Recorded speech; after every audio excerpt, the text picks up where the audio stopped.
Good evening, everybody, and welcome to another edition of the Sports Exchange. My name is Scott Morgan, off the Motor City Madmouth, joined by my longtime partner, George Eichhorn. And we have a special guest tonight, Ted Dawson. Let me give you a little information about Ted Dawson. Our paths crossed in the 1984 Olympics when I was actually covering him for a Southern Florida newspaper. And now, quite a few years later, Ted, here we are sharing the same airwaves again. Ted, so I know you're having a birthday tomorrow. First of all, I want to wish you a happy birthday tomorrow. Thank you. Thank you very much. So, welcome to the big show, Ted. Thank you. I'm honored that you would ask me. Well, come on. I mean, friends are friends, my friend. So so we have a lot of ground to cover. George, obviously, and I have been in the business over 40 years, and you've been in it 54. So I'd say we have at least 125 years of sports media behind us. I didn't do the arithmetic. My father-in-law, Fred Ebling, was better at it than I was. And I do want to say, everybody out there, that want to wish my condolences to all my family and the loss we had this past week. And we're looking forward to get up there tomorrow. But I know we have some great business to talk about tonight. So with that said, Ted, let's get to it. We're going to talk to Ted about his background in L.A., as well as the other stops that he's made and what other topics we can getting around to. But that said, you worked in L.A. 20 years. Describe what it was like working in the number 2 media market. It was really fast-paced and really exciting, and then it got kind of boring, quite frankly, because you couldn't really cover things. I had to get a helicopter so I could go to Angel games, because I was on the air at 6 o'clock. And I mean, I never made a Lakers tip-off because I couldn't get there in time. Now, the Dodgers were right close to the station, but I could never get to an Angels game unless I took the helicopter. So that was a problem. And if you wanted to do a story the way I learned to do later, you had to get up at 9 o'clock in the morning and you were still going until midnight. Because to get a camera crew and all that sort of thing, you had to go at 10 o'clock, 11 o'clock in the morning, and it just made for an incredibly long day. And then, of course, every weekend, I was traveling someplace for a Wide World of Sports. Wow. Yeah, tell me about your Wide World of Sports experience. Well, I did the up-close and personal stories. So those are the stories I did, where I'd go and I'd find an athlete and do the background and that sort of thing. You know, that's interesting that you mentioned that. If I can interject, Scott, because two guys from Detroit that worked for Wide World were Bill Fleming and Dave Giles. Yeah, that's great. Well. That was a great show, as Scott and I know, growing up, and you too. I mean, that was Jim McKay's baby and Roone Arledge, and that's great that you worked for them. Yeah, Jim was really something. Yeah, no, I mean, it's unbelievable working on a Wide World of Sports. Everybody in our era realized that was what you look forward to every weekend. Yep. By the way, you remember the agony of defeat guy? Yes. The ski jumper. Well, I got to meet him. He was he actually was there in 1984 in Yugoslavia, and he's from Yugoslavia. And it turns out he wasn't even hurt. In fact, he competed the next day, and he had all kinds of stories to tell about that event. Of course, he was famous for being the agony of defeat. No kidding. Wow, that's unreal. That is. All right, so let's talk about during that time when our paths crossed, Ted, the Russians boycotted the Olympics. Do you feel the event was still a worldwide success despite the fact that they didn't show up? And what events did you cover during the Olympics? I know Michaeljordan and Bob Knight were obviously paired up with the U.S. basketball team. So yeah, it was. I did basketball, but the big thing I did was the horse events with Prince Philip. He was the color guy, and I covered a lot of the dressage and the jumping events and that sort of thing. And then I covered from the local station. I covered some of the track events and that sort of thing.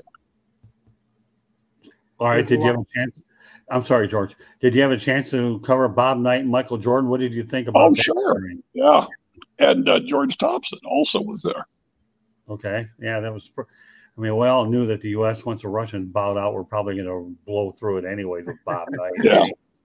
Yeah, that's the thing. The Soviets, of course, cleaned up in 1980 in Moscow, I believe, that when they hosted the Olympics and the U.S. was not there. And then, of course, like you mentioned, Scott, the U.S. kind of blew out everybody in 1984. We won more gold medals, obviously, than any other Olympics, but there was still good competition, Ted. But it just wasn't the same without the Soviet. The Chinese weren't there either for gymnastics. Oh yeah, they've always fielded good gymnastics programs too. I remember President Reagan opened those games, didn't they? Didn't he, Ted, at the Coliseum? Uh-huh. Yeah. Declared the games open. Yeah. And I'll tell you a funny story about Bob Knight. I was kind of controversial in those days, and I like to stir up stuff. And like Tommy Lasorda and I always had an ongoing feud, and that's sort of thing. So I thought, well, I'm gonna really get into it with Bob Knight, and he and I are gonna go round and round, and it's gonna be really good TV. Well, he couldn't have been nicer, just sweet, and no matter how I tried to gig him, he just was just as sweet and nice as he could be. Really? Wow. I ran into him later. He lives in Bozeman, Montana now, and he likes to fish, and we reminisced about that. Oh, he lives in Bozeman, Montana? Really? Doesn't Phil Jackson live up that way too? He lives in northern Montana. Well, so what does everybody do when they get out of the media and sports world? They all go up to Montana and retire? Is that really? Or Idaho. Fly fish.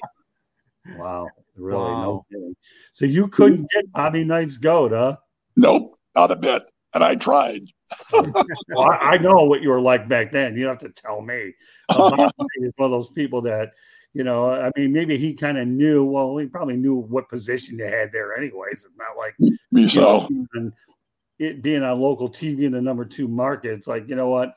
It's different, because everything in the number 2 market gets magnified anyway. So Bob Knight was on good behavior, and so I guess there was never going to be any chance for him to throw any chairs, right? No. That's what I was hoping for, but it didn't happen. Yeah, well, Ted, at least you tried anyway. So, all right, let's talk in your career, though. What was your biggest favorite or biggest event to cover? That's so difficult. My guess, maybe it would be the Lakers Celtics series. Those were so much fun. And, of course, we had Jack Nicholson that was right there with us, and he was always messing with the crowd and that sort of thing. He once mooned the crowd in Boston Arena, and I thought we were going to get killed before we got out of there. So that was, those were the Dallas Cowboy days. Those were great. The Super Bowls with Dallas and becoming friends with Jerry Jones and Jimmie Johnson. I hosted Jimmie Johnson's coaching show. Really? In Dallas, and that was fun because I could always, in fact, I made a lot of money. I could always tell how the Cowboys were going to play and how Jimmy acted on Thursday night when we taped his coach's show. I mean, it never failed. It never failed. If he was upset and mad, you knew they were going to lose.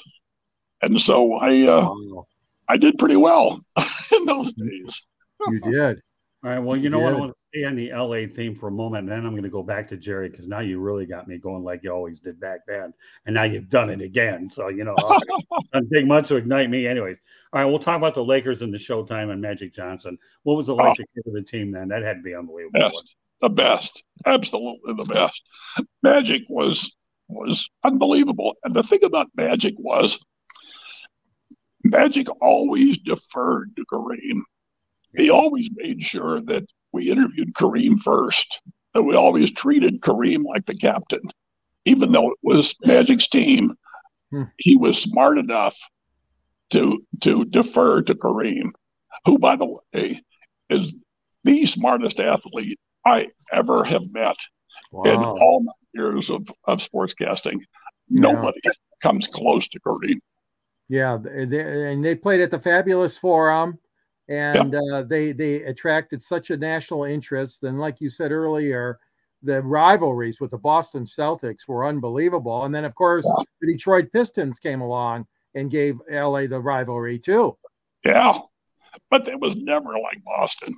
It was just a couple of years that Detroit was in there. Well, no, the Boston LA history is unbelievable. You talked about Kareem, so let's go ahead and talk about him for a moment. LeBron obviously became the all-time scoring champion, so to speak, and Kareem. I do know that Kareem only made 1 3-point shot in his career. LeBron has made a lot more. So why don't you've left me with a spot, LeBron over Kareem. Give me your preference. Well, they're two different players, and Kareem's in his 70s now, so I'd probably take LeBron. But Kareem was unstoppable. Yeah, people don't realize that. Young people don't realize that he was truly unstoppable in his prime. Yeah, well, yeah, that sky hook. I mean, sky hook, yeah. Yeah, it's hard. I can understand it being hard to compare because, well, first of all, they play different positions too. Like you said, center versus LeBron's playing in a different era where they're letting all these guys are taking 3-point shots. Right. They don't want to get dirty. They don't want to get dirty under the boards. The Kareem went onto the, a center has to go in the paint and get under the basket to, defend and rebound. Yeah, Kareem took lots of elbows. Yep. All right, so let's transition over to the fact that you covered. What was it like to go from big time sports to smaller markets? I loved it. I absolutely loved it. A lot of guys like Jim Hill and that just retired spent their whole careers in Los Angeles, but I got to go out and do different things. I had as much fun covering 8-man football with snow butt high to a buffalo in Montana that I ever did covering the LA Rams. I mean, it's just as much fun, just as much fan interest, and I loved it. I love small market television. Really? Wow, that's great. That's all great. Right.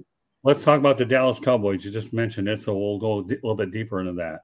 Jimmie Johnson, we know, won 2 rings, and of course, Barry Switzer got a Christmas present with the 3rd one, which I do believe that Barry Switzer should be thanking Jimmy 9 million times over because. Oh, he lets Jimmy wear it half the year.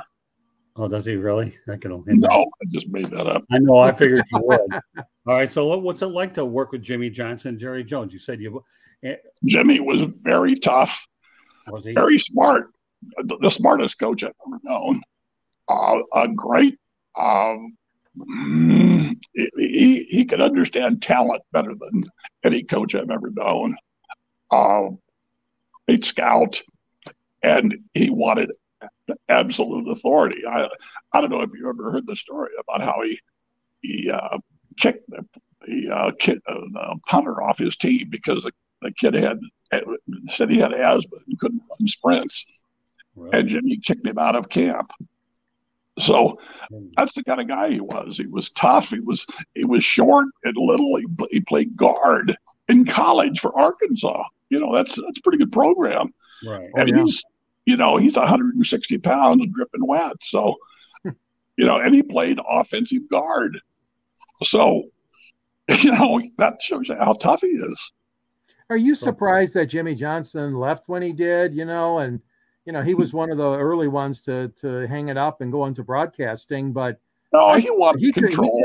He could have still been a great coach for years. Well, he went on to coach with the Dolphins afterwards. Oh, I know that, but I'm just saying even that he didn't last very long. But he just didn't. It wasn't his thing anymore. He had proved what he needed to prove in both college and in the pros, and he wanted to go fishing out of Florida. He wanted to live on his yacht and go fishing. Yeah. And that's what he's done for 30 years or so. Yeah. But when you talk about the Jones-Johnson relationship, I know there was a bit of a power struggle there, too, because they were both strong personalities. And we know that Jerry Jones has not won a championship since Barry. I'm not saying Barry, because I really think it was Jimmy, okay? And I'm not delusional, but I'm, for all intents and purposes, okay? Jerry Jones hasn't won anything since Jimmy left. How much do you think that this wears on Jerry? And let's face reality that Jimmie Johnson's not even in the Ring of Honor, which is even more sickening. Well, It's because of their arguments back and forth. That's why. Because Jimmy belongs in the Ring of Honor. He did great things in the Cowboys. Jerry, Jerry is a year older than I am. I'm turning 79 tomorrow. Right. So, he needs to back off. He really does. Yeah. Yeah, it is a black mark. I agree with Scott. The fact that Jones doesn't even have a title, and every year they say, "Oh, this is the year," but nothing happens. And Dak Prescott, that's another whole era to talk about, but he's not the answer, I don't believe, at quarterback. But yeah, Jimmy Johnson was dissed. He was dissed, and it's not right down in Dallas. The problem is, what is the answer? Yeah. Dak's pretty good. Who do you replace him with? True. That's true. Yeah, no, I mean, that's just surreal. Most quarterbacks you're only good as your supporting cast. I firmly believe. Yeah, you have a good quarterback. And Troy Aikman had a great supporting cast. Yeah. Sure. All right, everybody, I should point out the Sports Exchange can be heard on iHeartRadio, Apple, Spotify, Google. That's news to your ears, right, Ted? iHeartRadio, or wherever you get your podcast. Please hit the red subscribe button on YouTube. South Florida Tribune. We're striving for 1,000 subscribers. We're getting there. Everyone helps. So we hope you're enjoying the show. A really great night for us here on the Sports Exchange, having an opportunity to catch up with my old pal, Ted Dawson, who anybody that's been managed to be in sports media 54 years says it was a gold medal of his own.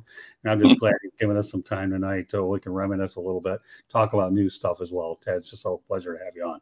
All right. So here's what we're going to do. We're going to talk about some of your stops. Okay. Okay. All right, we're going to start off with Reno. What'd you get out of that experience? Well, I didn't tell you about this one. Okay. Because actually my first one was at the campus radio station at the University of Utah. Okay. This is where I played football, not very well. So I did sports for the campus radio station. Okay. And then I got a job with the top 40 station in town, which was really fun because that was the highest rated station in Salt Lake City. Yeah. Okay. And so all of a sudden I became semi-famous. And I'll never forget, first time I took my check to a bank, and this good-looking teller says to me, "Oh, you're Ted Dawson?" And it was like a shot of cocaine or something. I mean, it was like, wow. I mean, here I'm this dumb-ass farm kid from Valley Center, Kansas, population 2,000, and all of a sudden I'm being recognized on the street. And I thought, this is the life for me. Yeah, pretty cool. No, well, sometimes you have to save your stories when we get on here because I can only write so fast anyways, and I don't have to go ahead and say everything. I don't know what shorthand is, never have anyway. Sorry. So I'm long past that point. And I still use whiteout for anybody that wants to know. All right, so let's go with Utah. All right, let's talk about Reno. Did you make it to the casinos, or what did you cover? I know University of Nevada. No, I never went to a casino because I learned real early that they don't build those great big tall buildings on winners. And I like to win, but I hate to lose. And if you're going to play the casinos, you're going to lose. It's just, my job was sportscasting. It wasn't gambling. So I never went to a casino but I did go to a lot of shows. I can imagine. That was kind of fun. But I got to meet some interesting people. I dated Barbara Streisand. She and I dated for a little time.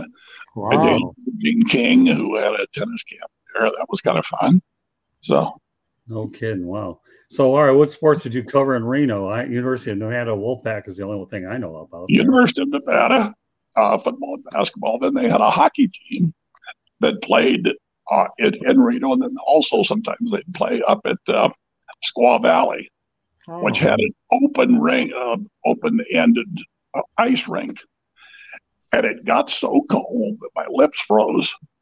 Yeah. And with my lips frozen, it was the worst night of my life. Did you ever make it to Lake Tahoe when you were there? I got married. Sure. I married a girl from Lake Tahoe. What? I married a girl from Lake Tahoe. Oh, did you really? Yeah, I got married in Lake Tahoe. How the Oh. similarities.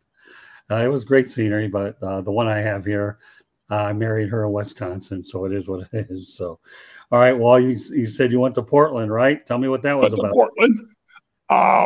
It was just a real short trip. I went up there. I did the Trailblazers. I did the University of Oregon. And then I did a nightly sports show and a nightly radio talk show, which was really fun. Yeah. So I really enjoyed that. And CBS LA heard about me.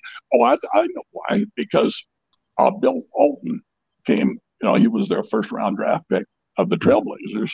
Yeah. And he was all this really controversial guy. And I was the only one in the media he would talk to. Uh-huh. So anytime CBS wanted a story about Bill Walton, they had to get it from me. Oh, did they really? So they saw my stuff and invited me to come to Los Angeles. Wow. Yeah. Well, I was about a year and 3 months in Portland. Okay. Well, good segue. All right. You talk about LA. Anything you want to add to it at all that you haven't mentioned about LA?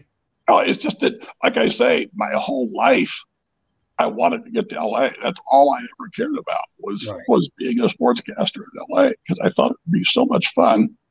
And I got there, and the first week I was there, Jack Kent Cooke, who at that point owned the Lakers, had a press briefing at the Forum, and he invited us all for lunch. And he popped this champagne, and he was pouring champagne, and guys were drinking out of a bottle. And he got drunk, and some of the sportscasters got drunk, and I thought, God, is this what I've worked so hard for? I just thought, I'm not so sure this is what I want. But I ended up staying there and raised a family there, and still have some great friends there. Yeah, like you said, you were there 20 years. All right, then from there you went on to Dallas. You said you had we work with the Cowboys. Tell me a little bit more about your Dallas experience, please. Again, I worked for the CBS station there, hosted the Jimmie Johnson show, broadcast the Dallas Cowboys on TV, their TV games. And I just had a really good time. But that's where my wife got cancer. We were doing the first game of the season in Tokyo. Mm-hmm. And she went with me and was complaining about how her stomach didn't feel right. And she was always in great shape. All this stuff. She just didn't feel right. So when we got back, we got off the plane. I took her immediately to a doctor. The doctor found a basketball-sized tumor in her abdomen and gave her 3 months to live. So, wow, what a shocker for you! Moved to Albuquerque to try to find treatment for her. Okay, and then as we go to Albuquerque, I know you and I talked about the fact you covered the Lobos over at the Pit in Albuquerque. Yeah, I did their games. Did you? What, play-by-play or color? Color. Okay. Yeah, I saw a game over at the Pit one time a long time ago. It was a pretty cool place. It's really intimidating. Oh, and not only that, the people over there are really on top of you, so it's not a whole lot of room. Yeah. Did you cover any NCAA tournament games? Because I know they've hosted tournament games. Yeah. Yeah, lots of them. At the Pit. Yeah, they've had a good history, a good run of hosting the NCAA, although now the NCAA goes for a football stadium for the Final Four, of course. But I was in Indianapolis for UCLA and Louisville. That was a great because UCLA was the bottom ranked team in the standings that year, and they got all the way to the championship game with Kiki Vandeweghe. Oh wow, yeah. There's a name, yeah. Yep. All right, so from Albuquerque, you go to Palm Springs. I want to hear Palm Springs to retire. I just wanted, I just didn't want to deal with it anymore in the broadcasting, and I missed my wife, so I was just going to retire. And found out I was a lousy golfer, so I did some TV in Palm Springs. I did like entertainment type stuff, where I did movie reviews and that sort of thing. And that was kind of fun. So I went from there to San Diego and did the same thing in San Diego.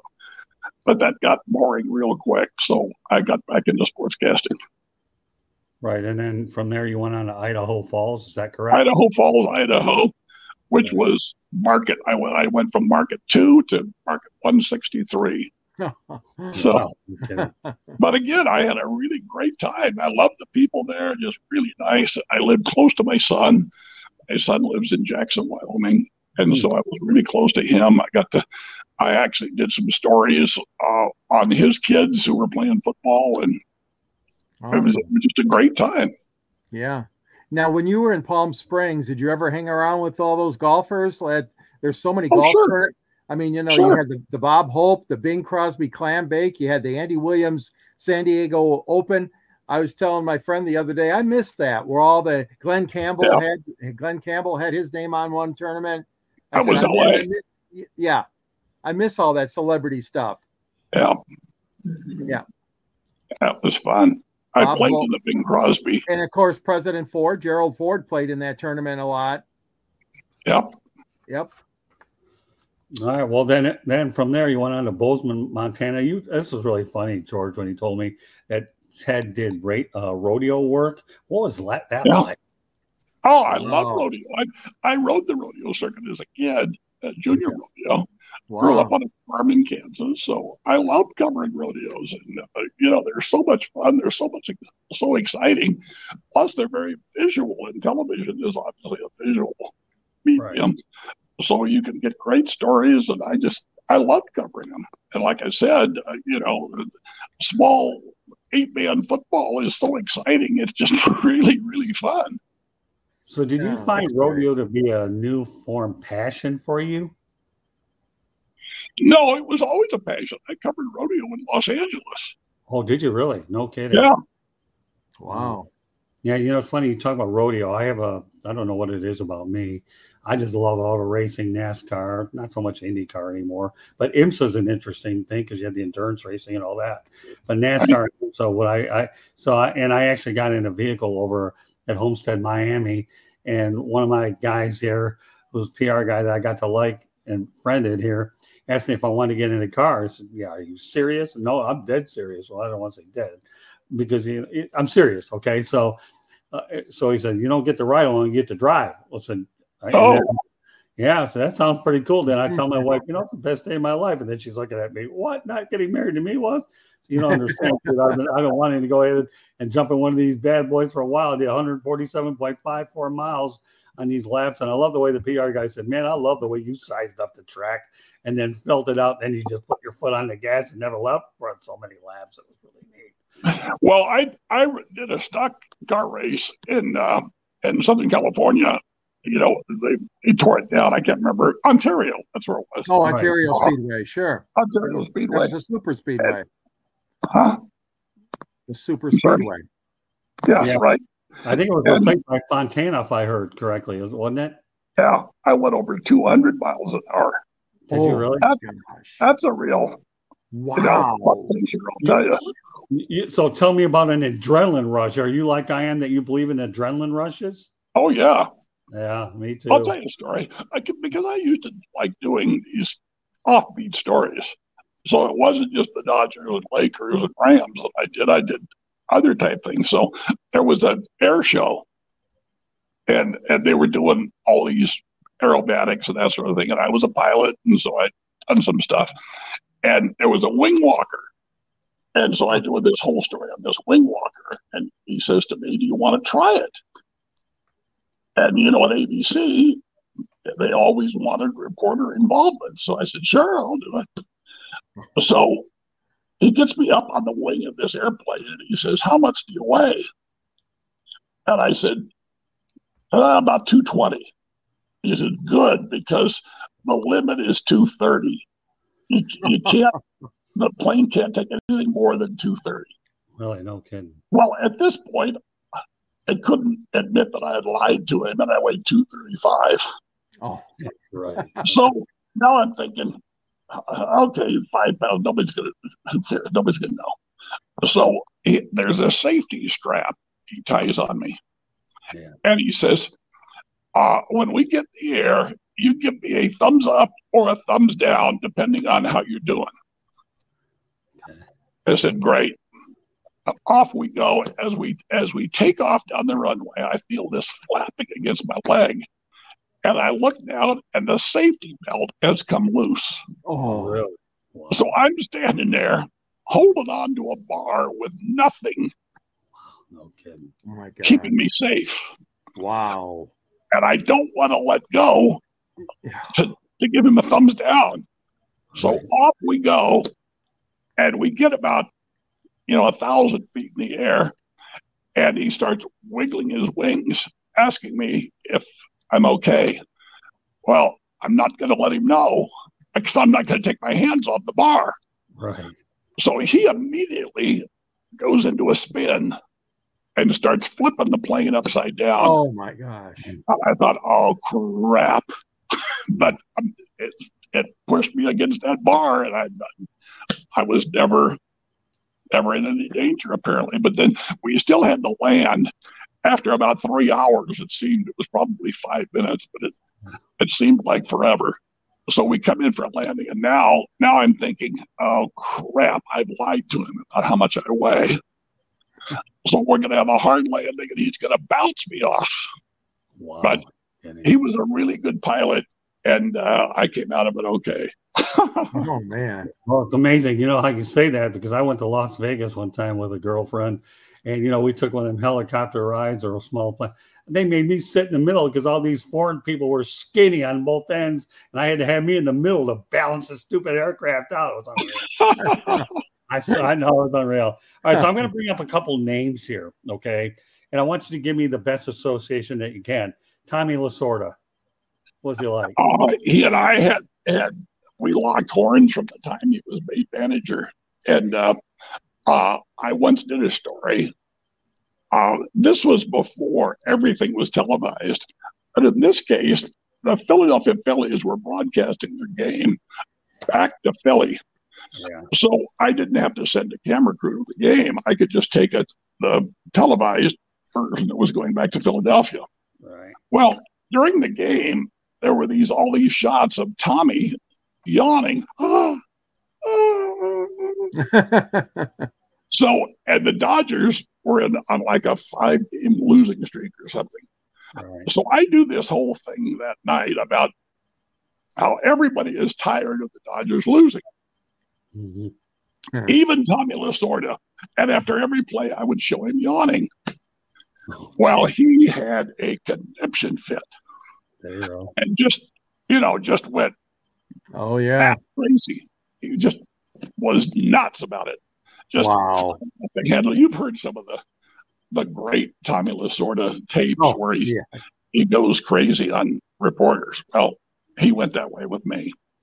Wow. So I literally did not talk to him for 2 years.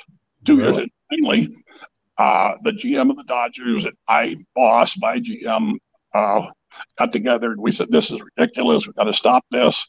So they agreed that we would meet in the clubhouse before the game and we'd talk it out. So I get to the clubhouse, I walk in, and the Dodgers had in their dressing room, they didn't have the toilets covered. There were no doors on the toilets. Tommy Lasorda, as soon as I walk in, comes walking out of the toilet with his pants down around his ankles. And he looks at me and says, oh, S-H-I-T. But that got us back together again, and we kind of made friends after that. Well, Tommy Lasorda and I had a good relationship. Then again, I didn't work with him on a daily basis. I always saw him in spring training at Vero Beach and all that. So, so all right, let's talk about Pat Riley. What was it like with him? Oh, the best. I love Pat. Did you? I thought he was great. Many people don't realize that Pat was the color announcer for the Lakers when everything happened. And Magic got the coach fired and all that kind of stuff. Yeah, I like that. And Jerry Boss held a press conference to announce the new coach. We're all there. And names don't come to me. The franchise. Who am I talking about? The great Laker. whose picture is on the franchise. Jerry West. Jerry West. Yeah, okay. So Jerry West is the GM at this point, mm-hmm. kind of part-time. And so Jerry Boss gets up and says, we're here to announce the new coach of the Lakers. Please welcome Jerry West. And Jerry says, but no, that's not what we agreed on. No. I mean, literally, that's what he said. No. Oh, Jerry says, that's right. We agreed on Pat Riley. That's right. Pat Riley, come on up here. Oh, my gosh. That's how he was named head coach of the Lakers. Well, no conversation talk about LA would be complete unless I mentioned John Wooden. The greatest coach of all time. Yeah. I was at his retirement ceremony, and it just broke your heart. Tears come to my eyes when I think about it today. He was brilliant, and he would cut your heart out. You know, he was tough as nails. I'll tell you, I interviewed him over at Pauley Pavilion when the University of Georgia went to visit UCLA and coach. I got a good tape recording of him. And one of these days, I'll probably get some of these old cassette tapes and put them on a disc, and who knows what I'll do with them so people can hear them. But the Wizard of Westwood. Yeah, Coach Wooden gave me some great advice. I talked to him about his pyramid of success. One of the nicest people I've ever dealt with, and I know I'm the greatest coach of all time. So never made any money. He worked like for $40,000 a year. Yeah, back in the day, yeah. Yeah, but he probably made more money after his coaching career than he did during his coaching career, didn't he? I don't think he made much. He had a camp, but how much money can you make at a camp? No, that's true. That's true. So Vin Scully, I bring his name up. Oh, the greatest baseball announcer of all time. Yeah.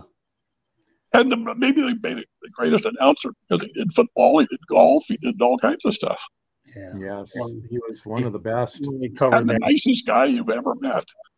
I never had the good fortune to meet him. Every time I went to Vero Beach, I always missed him by about a week because that flight from LA. So he didn't like going to Vero Beach. He didn't like doing those games. Yeah, that's what I heard. So he would make an appearance a little bit and then bolt back to Southern California. So when we talked, you talked about Magic. Was he, like you said, did you really enjoy working with Magic quite a bit? Magic was Magic. I mean, that smile was legit. That's how he was.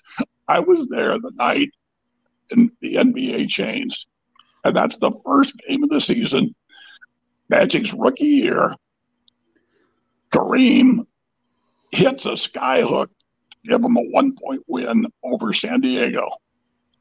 And Magic comes racing across the court and jumps into his arms.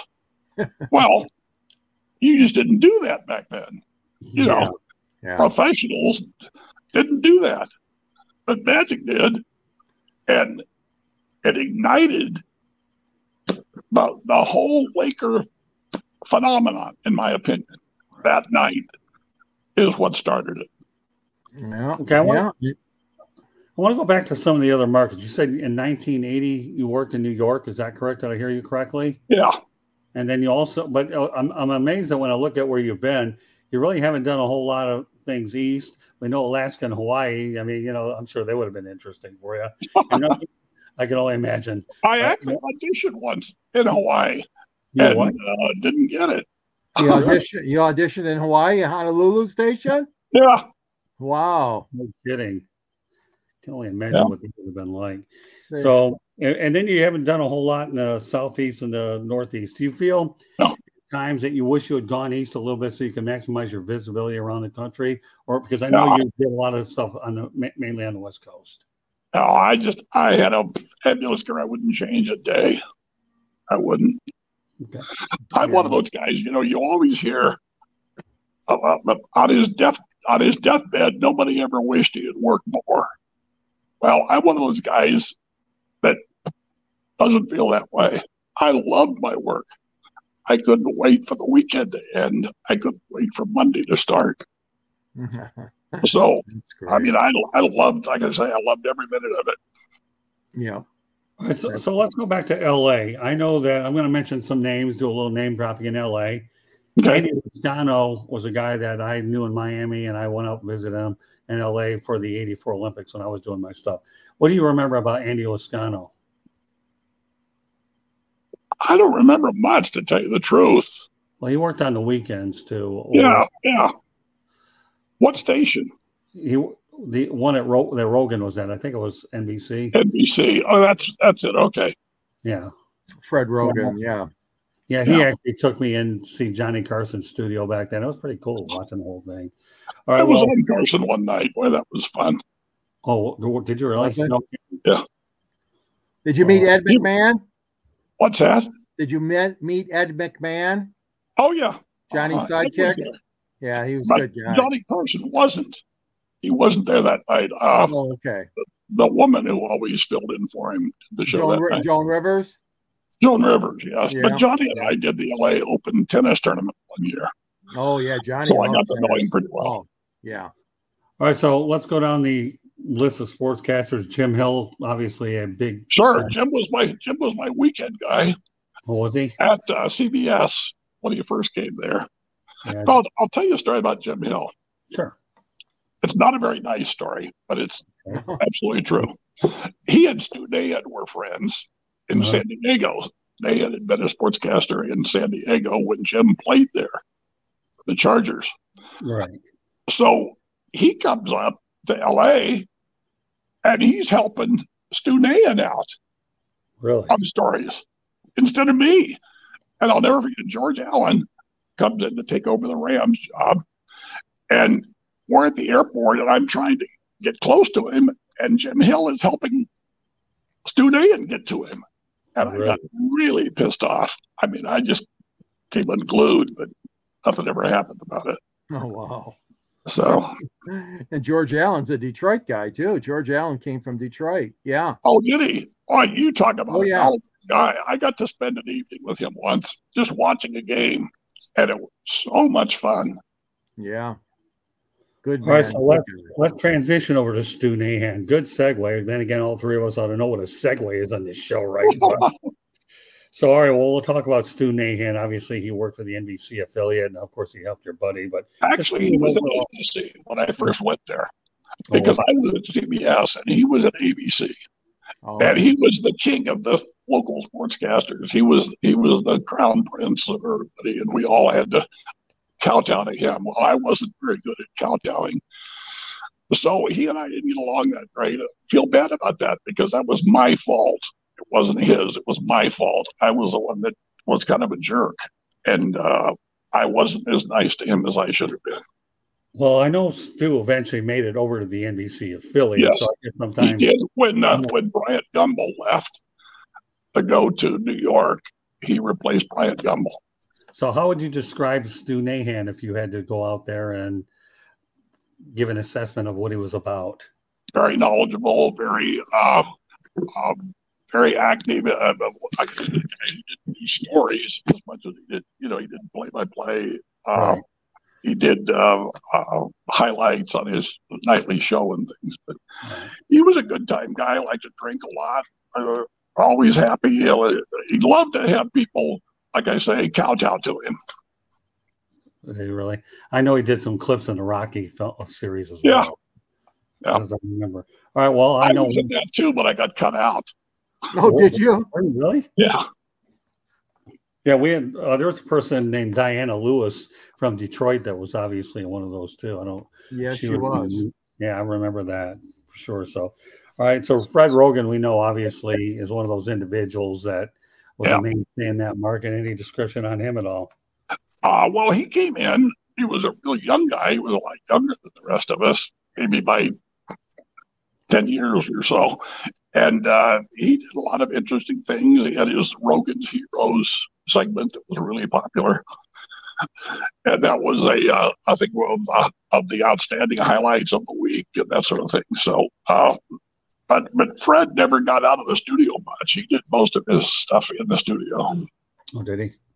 That sounds like a guy we got in Detroit, Bernie Smilovitz. Bernie's not one that goes out and gets, goes to a lot of games and all that kind of stuff. But that sounds very similar to how you describe Fred Rogan. Remember Keith Olbermann? Oh, yeah. Keith was in Los Angeles as a sportscaster, and he never went to games. Wow. And that's always the thing I always hated about Olbermann was he always looked for the negative. He was always looking for the bad things that happened. And I got real tired of that.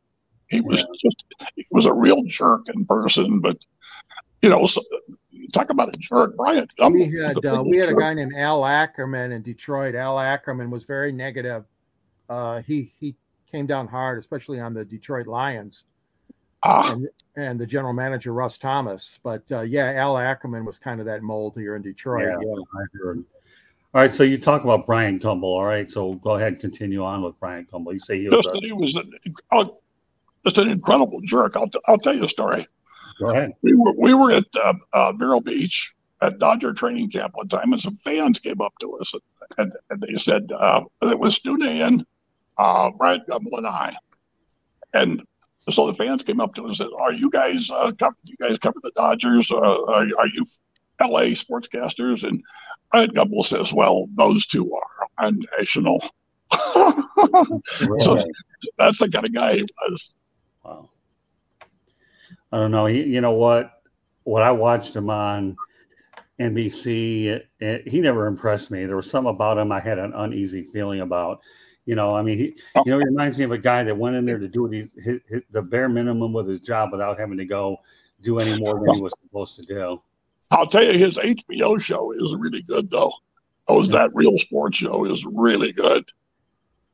Yeah, but when I'm talking about what he did at NBC and some of these other stops, I don't know about the HBO show. I don't really watch it, but I know a lot of times that sportscasters will take shortcuts in this business to try to do what they've got to do, and especially in their bigger markets, they have more staff to work with. And me personally, I don't know what it'd be like if I never went to a game because I enjoyed being there, being a part of the action. But a lot of people don't really care to do that.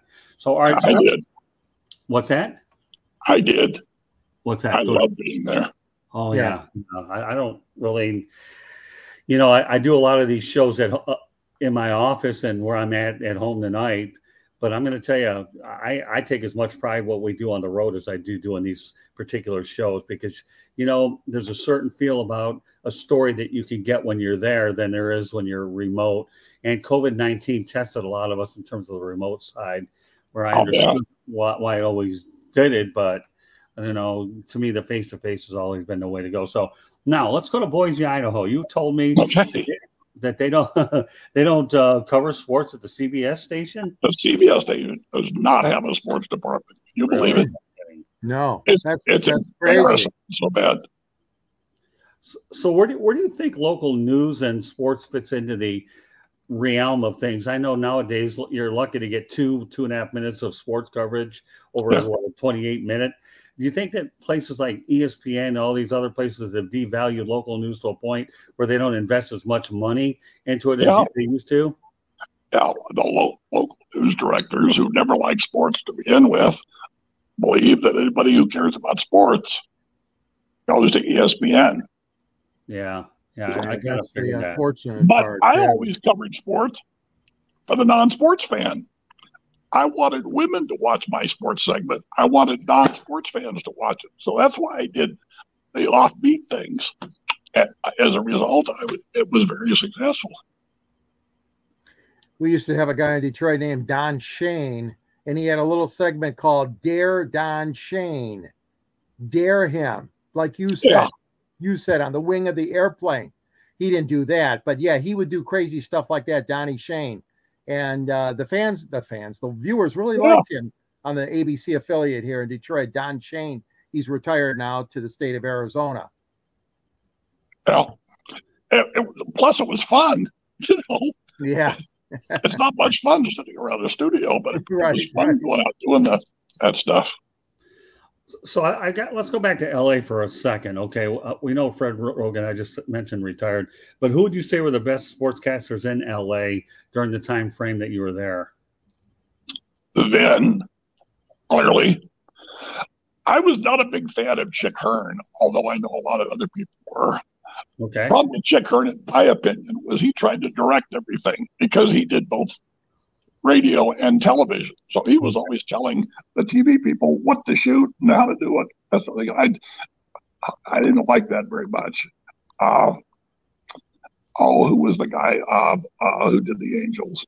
What about Dick Enberg? Dick Enberg, that's who I was trying to think of. Did you know Dick very well? I knew him very well. In fact, I lined him up with my apprentice. Did you really? Yeah, they had a really strong love affair for quite a while. Wow, yeah, Dick is another guy, came from Michigan. Yeah, and really went out west. Yeah. Yeah. Didn't he? Wonderful guy. Wonderful guy. Central Michigan, I believe, George. Yes, Central Michigan, right? Mount Pleasant, Michigan. Dick Enberg. Yep.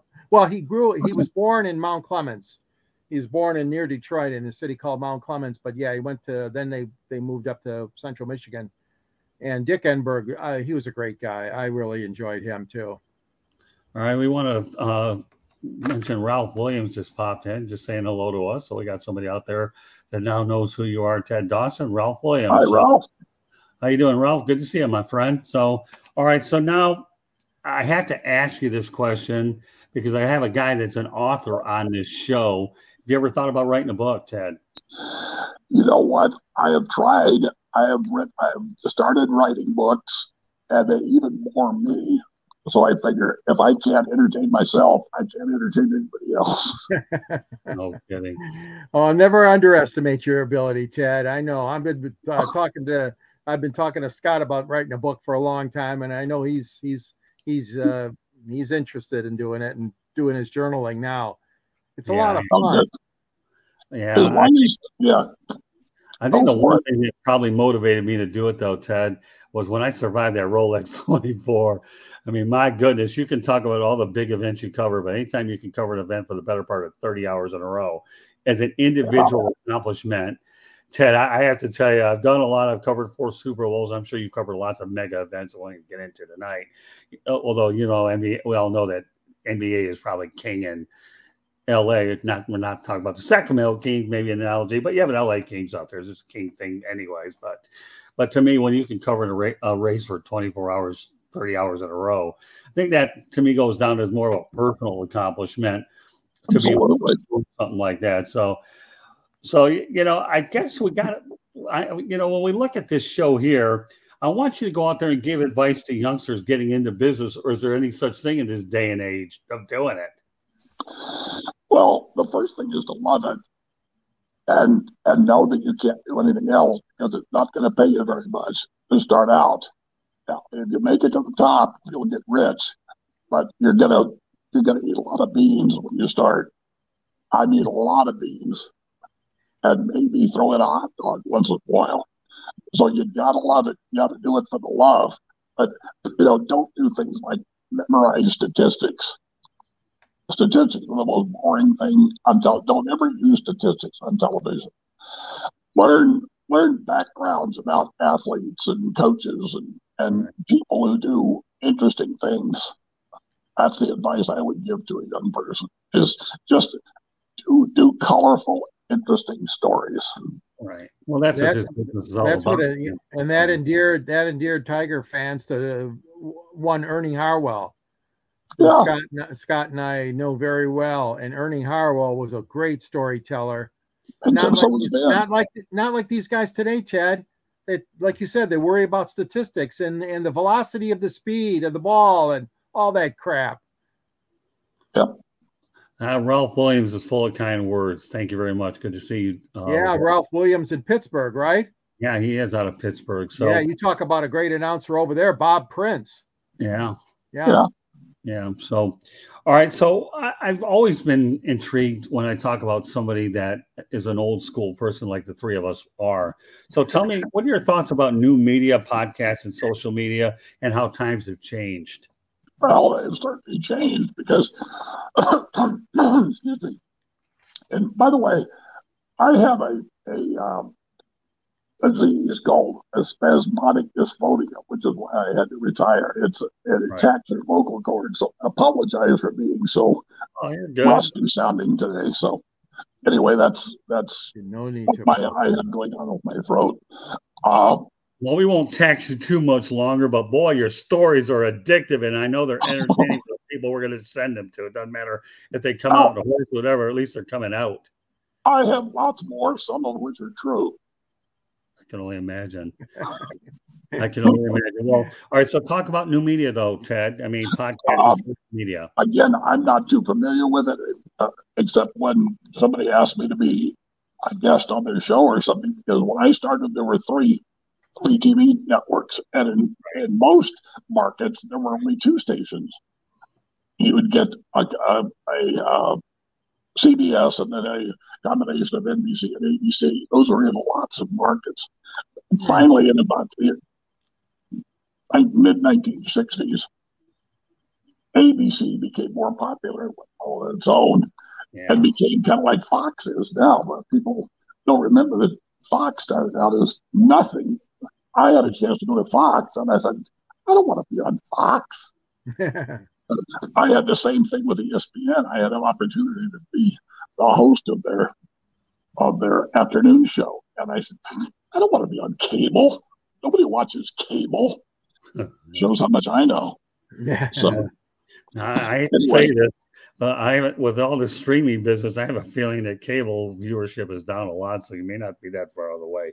But I got to tell you how times have really changed now. And back in Metro Detroit, we had ABC, NBC, CBS, and the Independents. But we were lucky to have Windsor, so we got the CBC, so we knew what Hockey Night in Canada. So, we kind of treated everybody. We got that extra station that nobody could get, plus the Independents. I mean, but back anytime you live on a border with Canada, you get an extra one. Yep, Seattle, and Buffalo and Detroit were the 3 that could take advantage of like Scott said, CBC's version of Hockey Night in Canada. And their Olympics coverage is much broader than ABC or NBC. Oh, that's interesting. CBC.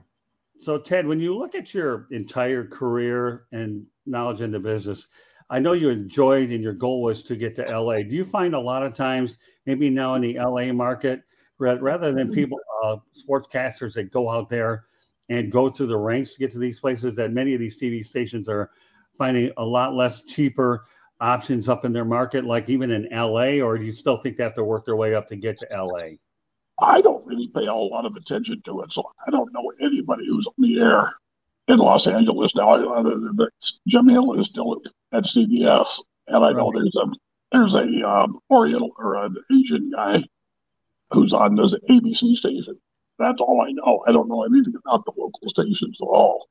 But I do know that young people who want to start, who have to start at a small market, are so consumed with getting to a bigger market that they forget to have fun in the small market, because there's lots of fun to have in a small market.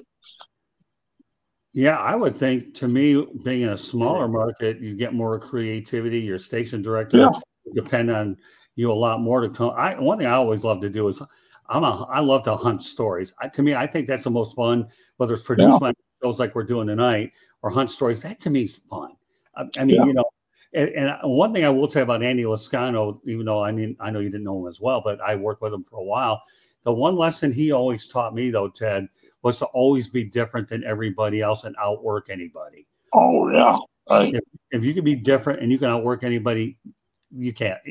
There's no way you can lose. And I take advice to heart. I tell kids that for TV stations, their motto is unique is what we seek. Mm-hmm. Try to be unique.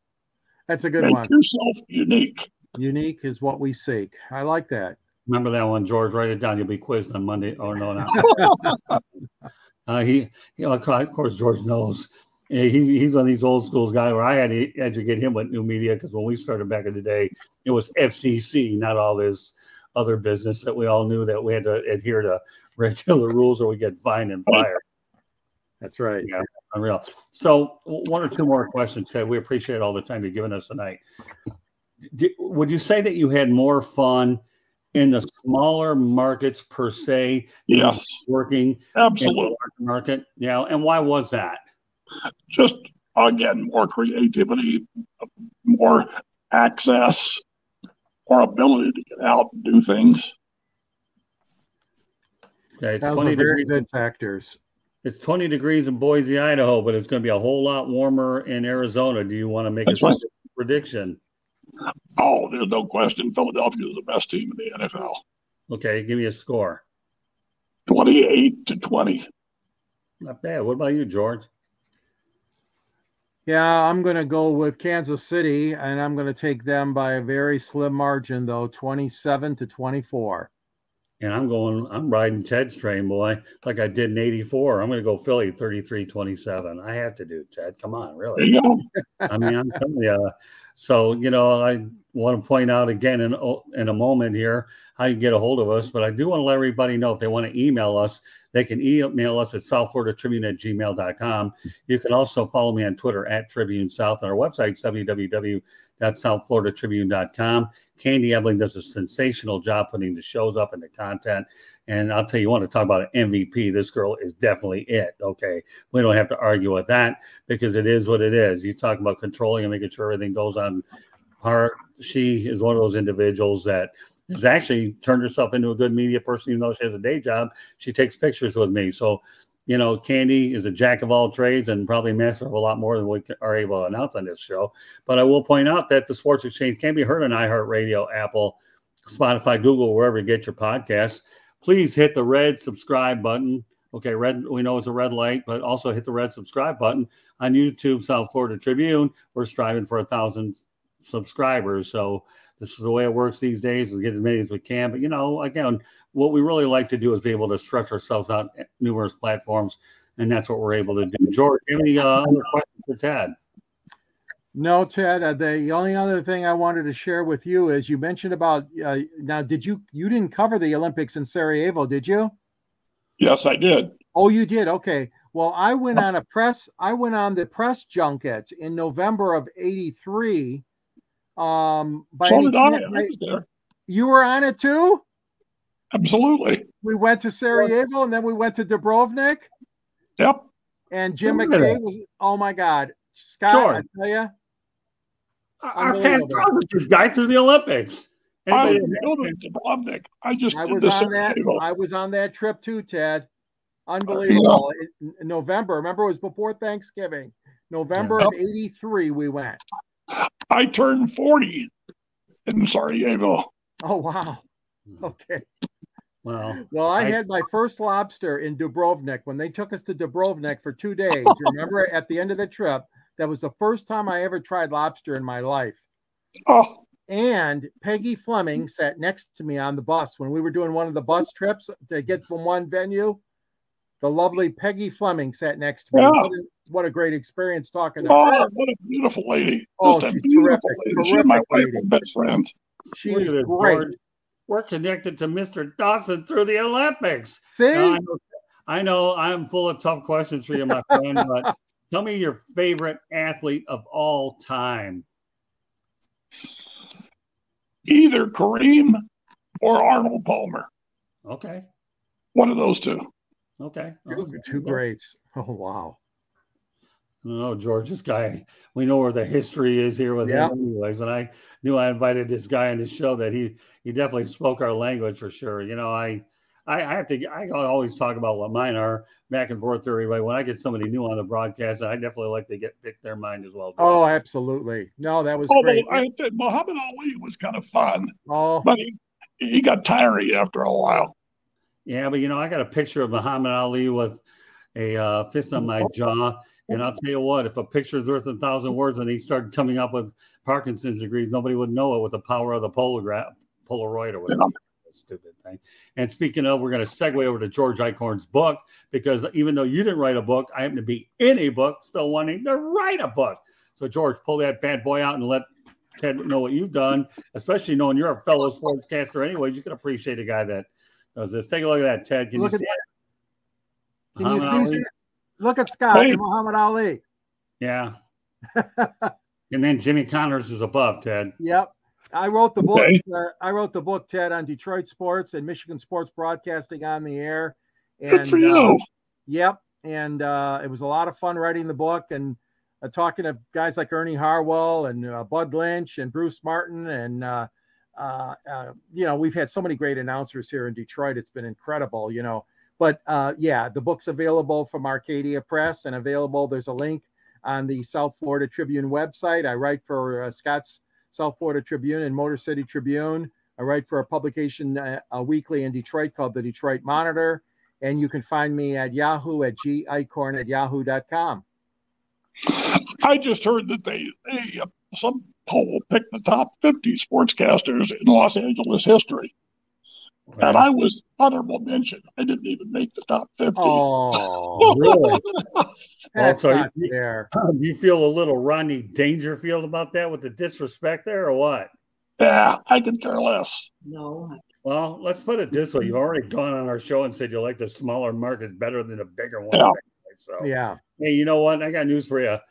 Like I see a lot of times with college football or college sports, sometimes a relatively experienced individual like yourselves have been there and done that with a bigger place, and they look for more job security at a lower market. And I think one guy that stands out to me is Frank Solich, who made a name for himself over at Ohio University. Yeah. Howard Schnellenberger did it here at FAU, and the list goes on. And you're one of those kinds, and a lot of younger guys use those jobs as stepping stone jobs just to get bigger ones. And I know their parallels run similar when these young guys look to get bigger, and then the other ones go down to smaller markets. And I tend to think that you're a lot more appreciated in a smaller market anyways than you probably would in a bigger market. Is that correct? Yeah, definitely. Yeah. And that's why I like Detroit. We're not too big and we're not too small. We're kind of in the middle in Detroit. So everyone just got to get that crime cleared up. We're working on it. Okay. So for those of you just joining us, my name is Scott Morganroth, Motor City Manmouth. Please be joined by George Eichhorn and Ted Dawson. We are thrilled to have Ted on. He's been in business 54 years and has a lot of wear and tear on himself. And I'll tell you what, when you last 54 years in this business, you are doing, as Tony the Tiger would say, you are doing great. Oh, I don't know how good my station is, but whatever. Depends on how much caffeine I've had tonight, knowing I have an early flight. I don't even care. I'm having a blast doing this. So we're going to get it out there, let everybody know that Ted Dawson is alive and well in Big Sky country. I mean, that's right. Big Sky. Beautiful area most people think, okay? Big Sky country. Isn't it beautiful up there or what? Beautiful. Absolutely. Yes. Yeah, that's unreal. I mean, and I got to tell you, some of those matchups during college basketball from the Big Sky Conference out there are pretty interesting to watch. And I know you probably covered a fair amount of those games too, haven't you? No.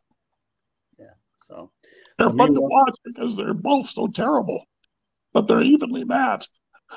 Yeah, that's Big true. Sky has to be the worst basketball conference in the country. I don't think they've ever won an NCAA tournament game. No, but I'll bet but you know what? When you're living in Big Sky country where you're at, I'll bet everything's so much more relaxed out there. All you have is wildlife circulating around your house and all that stuff, and enjoy nature. That's and right. You said earlier, a lot of people tend to retire up there. You said Phil Jackson is up in northern Montana. Who's the other one that you say lives in Montana? Bob Knight? Bob Knight, yeah. And you say you talk to him every once in a while? Jack Nicklaus lives around Bozeman, too. Oh, Jack Nicklaus moved to Bozeman? Yeah. No kidding. Oh, wow. I didn't know that. I know he's a big Palm Beach guy. I guess he probably moved out of Palm Beach Gardens. Well, he can probably live wherever he wants. Yeah. Unreal. Well, I'll tell you what. I can tell one thing about this show has been a trip down memory lane. And Ralph Williams, I want to thank you for popping in here to join all of us as well. But, Ted, I can't thank you enough for coming on here on the Sports Exchange, and having you on with George and I, to me, has been very, very delightful. And we've enjoyed your presence and your stories and your candor. And it's just so glad our paths crossed tonight. So I want to wish you a happy birthday. Again, I know you're turning young, 79.